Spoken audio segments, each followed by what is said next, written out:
Hello and welcome to the Jerry 1639 channel, where I do race reviews and just like talking about racing. This is a kind of double-decker one for IndyCar. I did not get a chance to do a review for the Indy Roval race, the Indy GP that happened a couple weeks before the 500. And I haven't done one for Indy qualifying yet, so here we go. Let's do both. Indy GP, completely chaos. And it was one of the best races I think I've ever watched. I was on the edge of my seat the entire time. Could we just make this race a rain race every year, or at least one of the dates? Like, I absolutely loved what I saw. That was one of my favorite races that wasn't the Indy 500, which is definitely my favorite race of the year, no matter how good or bad it is. Like, man, oh my goodness, that was so cool. You had people confused on strategy. You had people trying to beat the weather. You had people trying to predict it and base their strategies off of that. Like Alexander Rossi, he thought he was ahead of the rain, but he was a little bit too ahead. He put rain tires on well before the rain came and completely tanked his chances. Then you had people like Scott McLaughlin and Pato O'Ward that just never bothered to put rain tires on, even when rain was about a mile from the track. And they ended up spinning out, and including Scott McLaughlin under caution. Like, wow. Yeah, it was those two and Romain Grosjean, and I forget the other guy, but wow. And then you had people like Colton Herta. He just had a perfect race and put the tires on in at the best time in the race. Like right as it rained, he put wets on, and yeah, he left the field in the dust. Simon Pagenaud also, being almost last in qualifying, got second place. He went from like 20th to second, and that was quite impressive. Roger Penske, I think you made a mistake getting rid of him.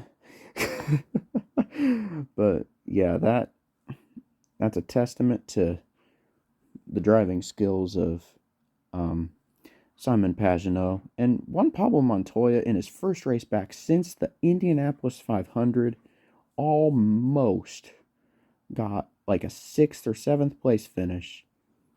Sadly, it wasn't meant to be, as he had a little issue coming in the final corners of one of the final laps, and he ended up breaking his car from, I assume, hitting the wall. His result is definitely not representative of how well he did. Good job to him. And yeah, even the rain was even confusing IndyCar, I would say, because they had it as an 85 lap race, and then about 20 or 30 to go, you had IndyCar switch it to a timed race, and like the last 20 minutes worth of time was timed. It was quite impressive, just what they did. They were just running by the seat of their pants trying to get this race in, and they did a fantastic job. Anyway, on the qualifying and practice, Jimmy Johnson and Takuma Sato. Jimmy Johnson hit the wall in practice, barely any, and Takuma Sato hit it in qualifying after a complete disaster on his first attempt. He was in the way of Michael, and oh my, what about a throwback? Right in front of Marco Andretti. He impeded him on his qualifying lap, and Yeah, he got his time disallowed, so he went back out again, hit the wall while he was setting his time again, and yeah, still got a very nice time. In a coin car, he got 12th place. That's quite impressive. The one time I got to go to the 500, he won it in 2017. And in my opinion, he sure did deserve that. Great job to him. Great job to Rinus VK for leading the first round of qualifying. And great job to all the Ganassi guys and Sato for leading all the practices. Like, that was quite impressive. And yeah, very surprising to see Helio Castroneves in 26th place, I believe, 27th, one of the two, for qualifying for the Indy 500. That definitely surprised me quite a bit. Especially after winning it the last year and being in the top 10 in qualifying also. So, yeah, that was definitely the biggest surprise. Even above Scott McLaughlin. Yeah, he went out on track right after it rained. He would have had 15th had he stayed still, but he didn't stay still. He ended up 26th by forfeiting his time by going in the first lane. Yeah, that was a bummer for him. And Sage Karam with one of the best qualifying performances in a very long time for him since he's been with Dreyer and Reinbold. Great job to him. J.R. Hildebrand with a mid-pack appearance in a Foyt car. Considering his teammates' positions, I'd say that's pretty good. So, but yeah, J.R. Hildebrand has his place figured out. He almost won it on his first try. I'd love to see him get it before he hangs his helmet up the final time. So go JR. My other favorite driver, other than Helio, Connor Daly, he had a very nice qualifying session. He was about 15th, 16th, somewhere around there. Quite happy to see him doing somewhat well. Definitely not near his teammates who made it to the Fast 12, both of them. But yeah, Connor Daly, I'm pretty sure he got a better qualifying position than last year, and anybody who watched last year saw he led the most laps and probably should have won that had he not hit Graham Rahall's tire. That's a whole different story. The Rahal team, definitely the biggest surprise, other than Helio Castroneves in qualifying. None of their cars really did any good, including Jack Harvey and Christian Lundgaard outside the top 30, I'm pretty sure. Like, oof.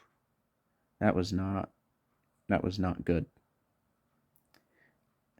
Anyway, onto the Fast 12. Chip Ganassi showed up. The top three, I believe, were Rinus VK, Pato O'Ward, and Felix Rosenquist in the first day of qualifying, where they set the Fast 12. And yeah, while those cars did a very good job, Chip Ganassi, some may call it sandbagging, others may call it a strike of luck. Others may say they just found something in that car, or the conditions suited them. You could chalk up a whole bunch of different reasons for why they did well, but Chip Ganassi Racing, man, they just smoked them. Scott Dixon with the fastest 4-lap average at Indianapolis Motor Speedway. That was a great effort by Scott Dixon. I think it was like 234.03 or something like that. Oh my goodness. When I heard his first lap time, I was stunned just how quick he was going.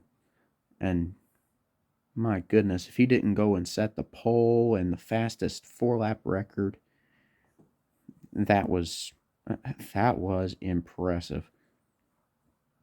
And he deserves it. He's very good at that track, and yeah, I quite enjoyed qualifying. I was kind of pulling for Ed Carpenter, but hey, I'm fine with that. He still got third, or yeah, I think it was third. It was either third or fourth.